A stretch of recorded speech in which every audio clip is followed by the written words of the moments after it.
जय श्री राम। बाबा के सभी भक्तों को जय श्री राम। जय श्री बालाजी महाराज की जय हो। बाबा की कृपा पर बनी रहे, माता रानी आपको खुशी रखे, आप और आपका परिवार स्वस्थ रहे। संकट कटे मिटे सब पीरा, जो सुमरे हनुमत बलबीरा। हनुमान जी संकट को काटने वाले हैं, आपकी पीड़ा को हरने वाले हैं। इसलिए सभी मित्र बोले, कमेंट में अवश्य लिखे जय श्री राम, जय श्री राम। मित्रों, बात करते हैं आज एक विशेष पहलू के बारे में, जो कि हमारे सनातन धर्म में हर घर में, हर एक घर में, लगभग घरों में कहीं ना कहीं छोटा सा मंदिर बनाया हुआ है, चाहे वो लकड़ी का है या अन्य किसी छोटे से भाई अलमारी में है, जैसे भी है, और सुबह और शाम सभी उसमें दिया बाती करते हैं।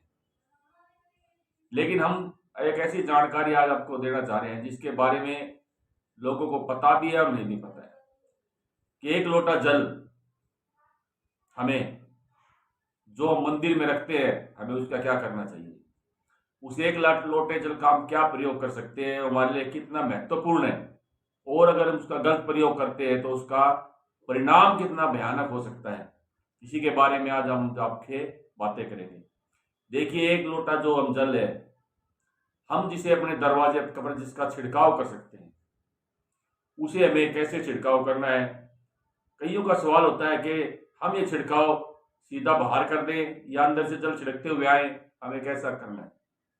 सबसे पहले तो मित्रों, जो आप अपने दरवाजे पर जल का आपको छिड़कना है, उसको आपको एक दिन पहले ही उस जल को भर के आप अपनी रसोई के अंदर रख दीजिए, और सुबह सवेरे आप उठ के उस जल का छिड़काव आप अपने दरवाजे पर कर सकते हैं, और उसे पूरे जल का छिड़काव अपने दरवाजे पर आप कर दीजिए। एक दूसरा सवाल और होता है मित्रों, जो हमारे से पूछा जाता है कि जी हम ये जो जल छिड़कते हैं, हमें इसको उठते ही छिड़कना है या फिर घर में झाड़ू वगैरह लगा के बाद में छिड़कना है।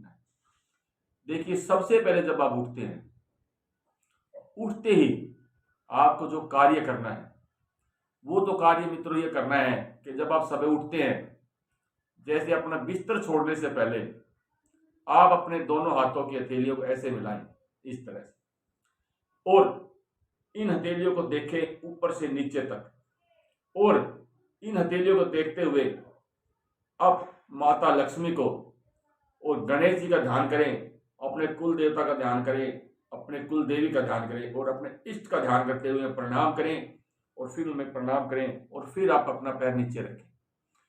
आप कुछ दिन ये प्रयोग करेंगे तो आपको मैं कह रहा हूं इतना फायदा होगा, इतना फायदा होगा, आप समझ नहीं सकते। उसके बाद आप लोटे को जल को लीजिए और बाहर छिड़काव कर सकते हैं। आप ये नहीं है कि झाड़ू को आप बाद में भी लगा सकते हैं, पहले भी लगा सकते हैं, वो आपकी इच्छा है। और जल का छिड़काव करने के बाद आप वापस साफ सफाई अच्छी से मेन गेट को धोइए, मेन दरवाजे को साफ कीजिए, क्योंकि मेन दरवाजे का साफ होना बहुत ही जरूरी, बहुत ही आवश्यक होता है। और कुछ मित्र पूछते हैं, भाई ये जो जल का छिड़काव करते हैं, अगर कोई महिला माहवारी आई हुई है, भाई कोई पुरुष नहीं है, तो वो क्या छिड़काव कर सकती है, नहीं कर सकती है। देखिए मित्रों, जल का छिड़काव महिला अपने पूरे 30 दिन कर सकती है, ऐसी कोई पाबंदी नहीं है कि उसको माहवारी। हाँ, दीपक जो हम लगाते हैं, चाहे वो मंदिर में चाहे घर के बाहर दरवाजे पर, माहवारी के दौरान महिलाओं को दीपक नहीं लगाना चाहिए, ठीक है। जल का आप छिड़काव कर सकते हैं, जो जल आपने रसोई में रखा हुआ है छिड़कने के लिए, ठीक है, तो वो आप कर सकते हैं, लेकिन ये नहीं कर सकते कि आप दीपक नहीं लगा सकते, ठीक है। तो इस तरह से इस जो ये जल रखे हैं, इसके और भी बहुत ही फायदे हैं मित्रों। आपको ये जो जल का छिड़काव होता है, आप किसी को पिला भी सकते हैं, कोई आदमी बीमार है उनको भी पिला सकते हैं, कोई नेगेटिव ऊर्जा घर में छिड़काव भी कर सकते हैं। लेकिन जो हमारा मेन मकसद था मित्रों, जो मंदिर में रखा जल है, हमें उसका क्या करना है, सवाल उसका आता है। ये तो हमने बात बता दी कि जो जल हम छिड़कते हैं, भाई हमें जल छिड़कना दरवाजे पर, वो है। अब बात करते हैं जो मंदिर में रखा हुआ हम जल का लोटा रखते हैं। देखिए मित्रों, अगर हमारे घर मंदिर हमने बना रखा है, चाहे छोटा है बड़ा है कैसा भी है, पहली बात तो हमें उसमें जल का लोटा भर के अवश्य रखना चाहिए। क्यों? उसका एक कारण है। देखिए, हर आदमी हर रोज सुबह और शाम भगवान को भोग नहीं लगा सकता, या ठीक है या नहीं लगाता, कुछ भी कह लीजिए आप। तो एक लोटा जो हम जल रखते हैं, क्योंकि जल एक सागर है, तो उसी जल को आपके देव ग्रहण करते हैं सारे, यानी कि आपने उनको एक प्रकार से भोग दे दिया है जल का। ठीक है, तो इसलिए हमें जल का लोटा अवश्य रखना चाहिए मित्र। ठीक है, हमने रख दिया है, अब उसका क्या करना है?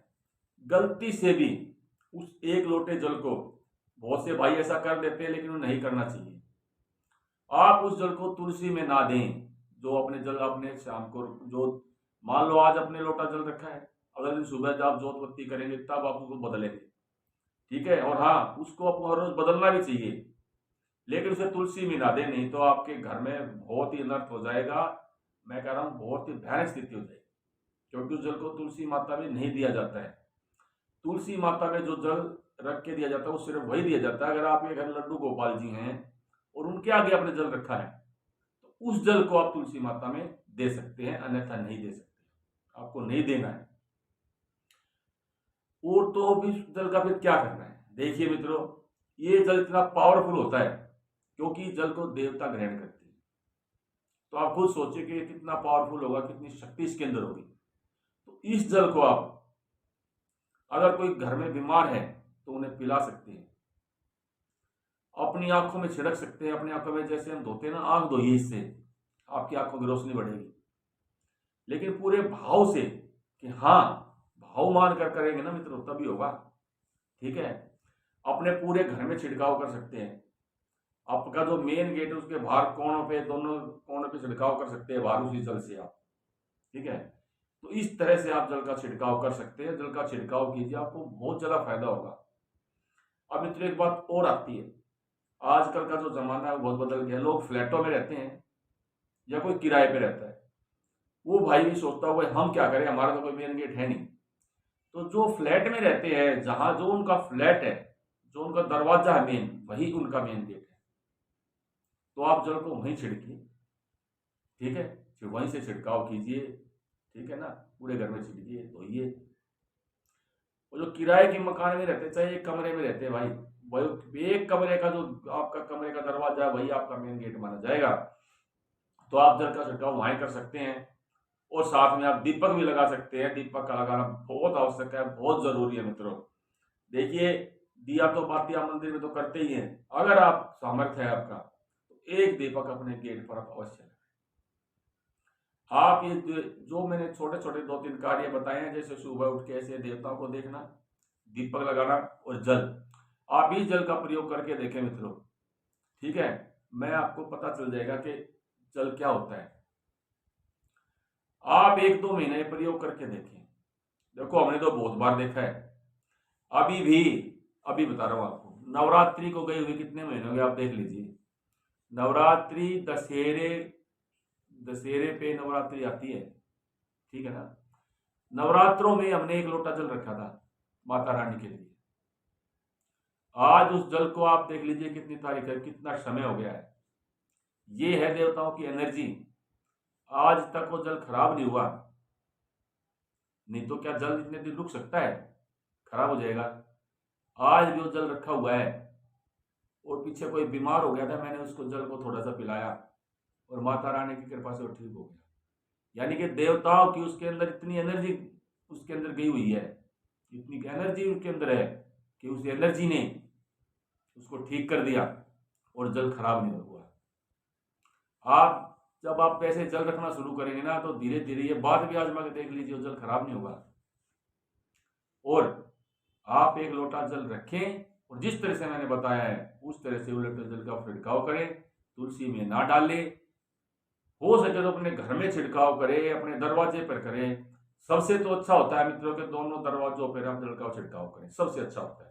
दोनों इधर गेट के इधर भी, दाएं बाएं, और फिर बीच में से वहां पे सब जगह छिड़किए उस जल को, क्योंकि उसमें एनर्जी होती है, ताकि आपके घर में पॉजिटिव एनर्जी आए, नेगेटिव एनर्जी आपके घर से बाहर रहे, दूर रहे, दूर रहे, उसका प्रवेश ही ना हो। तो ऐसा आपको हर रोज करना है। जल को आपको हर रोज चेंज करना है।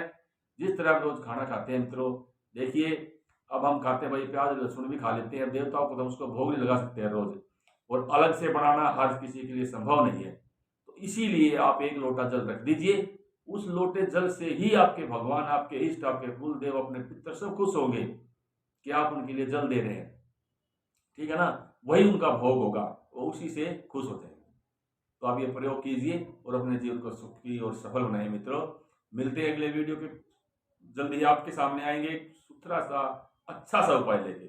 इसी के साथ मेरे मित्रों को जय श्री राम, जय श्री बालाजी महाराज, बाबा की कृपा बनी रहे। जय जय।